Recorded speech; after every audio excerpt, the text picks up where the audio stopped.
Assalamualaikum warahmatullahi wabarakatuh. Channel baru saya, Police Uncensored, membahas dunia kepolisian dari sudut pandang yang berbeda. Ternyata banyak masalah-masalah di kepolisian itu. Maksudnya masalah itu menarik untuk disimak. Masalah itu menarik untuk ditunjukkan kepada masyarakat. Jadi polisi itu juga manusia biasa, hanya diberi kewenangan,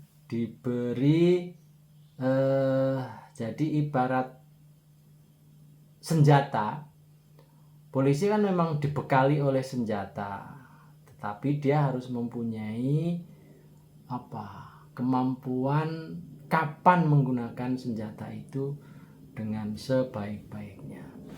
Nah, konsep polisi di beberapa negara juga berbeda-beda.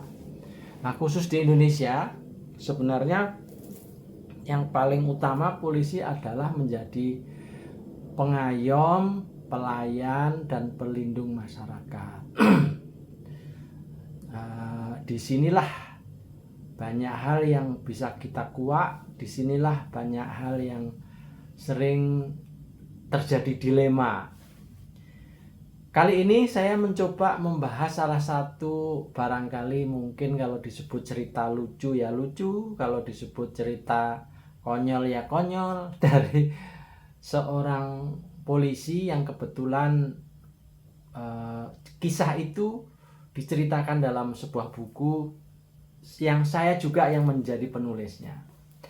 Jadi ada salah satu kisah dari Pak Ugroseno ini, dan dari kisah itu akhirnya kita simpulkan bahwa Pak Ugroseno ini, Jenderal Ugroseno, terakhir pangkatnya itu Komisaris Jenderal, jadi Komjen, dan terakhir jabatannya sebelum pensiun adalah Wakapolri.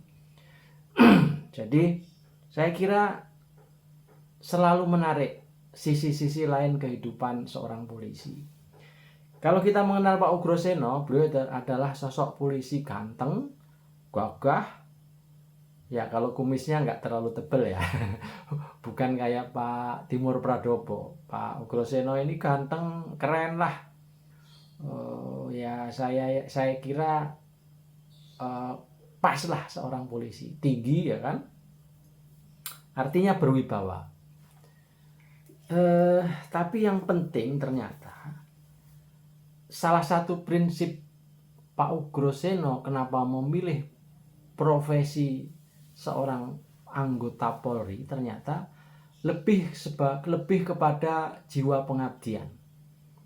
Jadi dia benar-benar ingin menjadi abdi dari negara ini, sehingga dia mencoba selalu bekerja di dalam koridor hukum, tata aturan kepolisian itu sendiri. Cuman dia kadang-kadang jengkel kepada anak buah, apalagi yang ya gitulah, kadang-kadang di lapangan kan gitu ya, polisi itu ada namanya polisi rekening gendut, ada polisi cepek, ada polisi ya itulah image ya. Dan itu saya kira oknum. Kenapa? Karena banyak polisi yang baik. Nah, saya salah satunya Pak Jenderal Ugroseno ini adalah salah satu polisi yang saya kenal dan super baik. Bayangkan, hanya seorang saya, Ahmad Bahar. Bukan siapa-siapa. Tapi bisa ngobrol panjang lebar, bertemu kapan saja. Kantornya juga terbuka. Teleponnya bahkan nggak pernah dimatikan. Itulah salah satu yang menyebabkan katanya nih, ketika cerita launching buku di hotel di Medan, salah satu hotel di Medan, beliau menceritakan kenapa jadi Wakapolri. Jadi suatu kali katanya Pak SBY itu mencoba menyuruh ajudannya, coba itu dites, itu nomor-nomor jenderal-jenderal bintang 2 itu dites, coba nomor siapa yang nyala, nomor siapa yang masih hidup.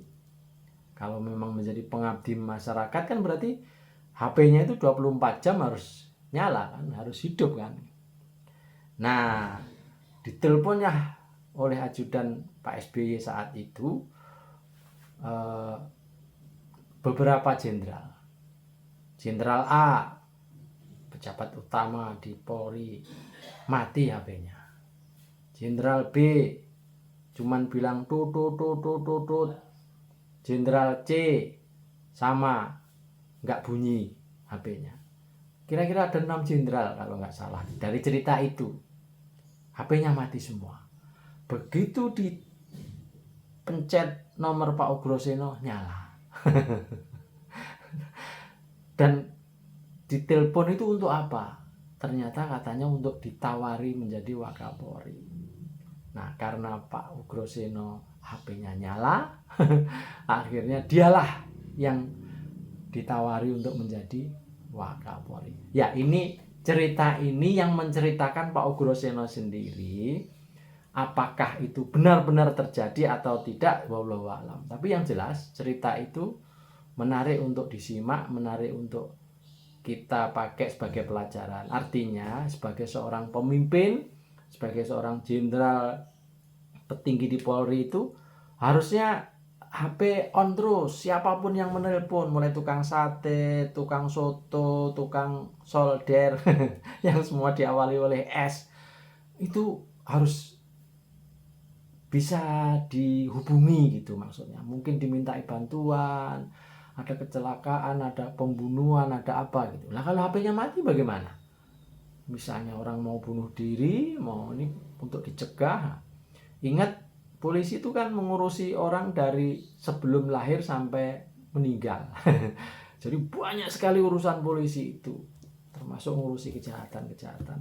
Salah satu yang anekdot yang lucu yang diceritakan juga dalam buku ini adalah suatu kali Pak Ugroseno ini ditilang oleh ya Polantas lah.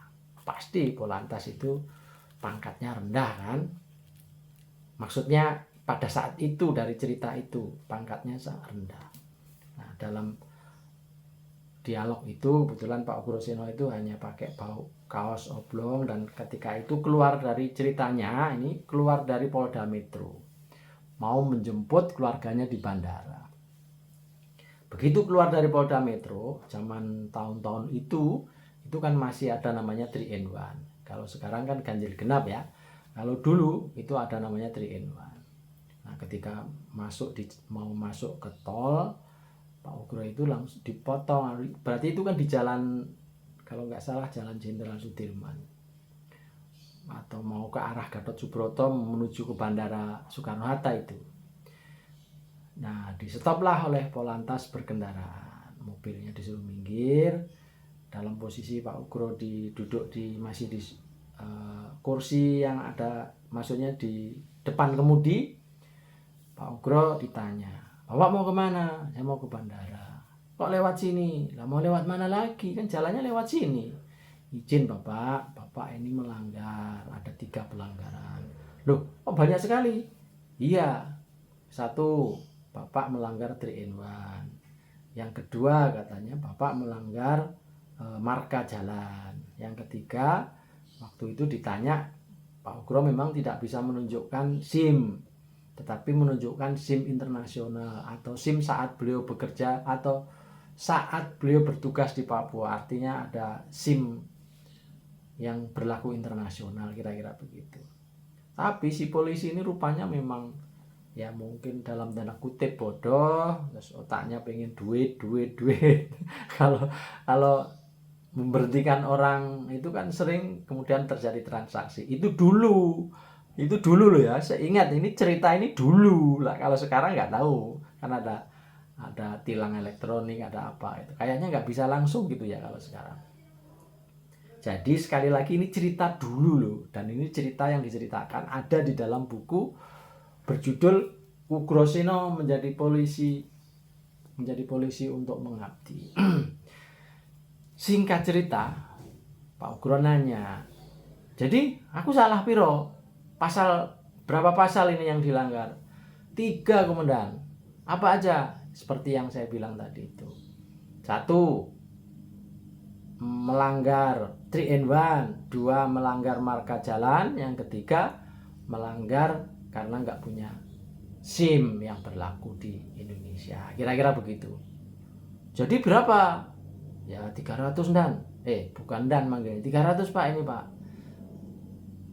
Larang men pasal. Pak Ugro bilang begitu. Ya wes, tak ambil duit. Jadi Pak Ugro keluar dari mobil dari sebelah kanan itu, muter ke sebelah kiri, duitku di belakang di tas, aku ambilin.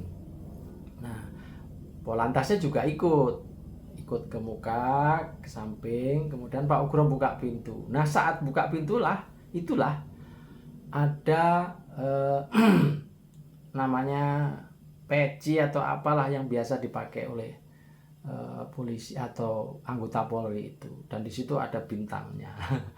Begitu lihat si anggota Polantas tadi, lihat ada dibuka pintunya, Pak Ugro mau ngambil duit di tas gitu tadi. Begitu lihat ada topi ya topi persisnya ya, topi yang menunjukkan kepangkatan, langsung si Polantas itu lari, siap dan lari ke kanan, ke belakang, kemudian nyelah motornya itu lari dia. Itu cerita yang terjadi, katanya sungguh-sungguh terjadi, dan ini diceritakan di dalam buku itu. Singkat cerita, Pak Ugro kemudian mengendarai mobil itu, di depan itu ada pos memang, dan dia nemui salah satu personal di situ. Nanya, "Hei, tadi siapa itu yang dinas tadi itu? Nilang saya tadi. Besok suruh ke kantor," ya gitu. Jadi itulah kira-kira dari cerita ini kita bisa melihat betapa ada loh anggota Polri itu yang masih seperti itu. Itu dulu ya, dulu. Nggak tahu kalau sekarang. Saya belum dapat cerita kalau yang sekarang. Moga-moga kalau saya ketemu jenderal siapa dan kemudian bisa banyak cerita, maka akan bisa kita ungkap cerita itu. Intinya, ada jenis polisi seperti Pak Ugro yang orangnya seperti itu, betul-betul ingin mengabdi. Tapi mohon maaf, ada juga polisi yang mereknya itu seperti yang menilang Pak Ugro tadi itu. Nah, pertanyaannya, apakah hari ini masih ada tipe-tipe polisi yang seperti menilang Pak Ugro tadi? Moga-moga saja sudah tidak ada. Apalagi dengan kepemimpinan Jenderal Listio sebagai Kapolri yang tegas, disiplin, tidak pandang bulu. Kayaknya sih polisi yang seperti itu hanya cerita masa lalu saja. Dan kita semua berharap polisi hari ini adalah polisi yang jujur, polisi yang memberikan pengabdian, polisi yang memberikan pelayanan, dan polisi yang memberikan perlindungan. Saya Ahmad Bahar. Wassalamualaikum warahmatullahi wabarakatuh.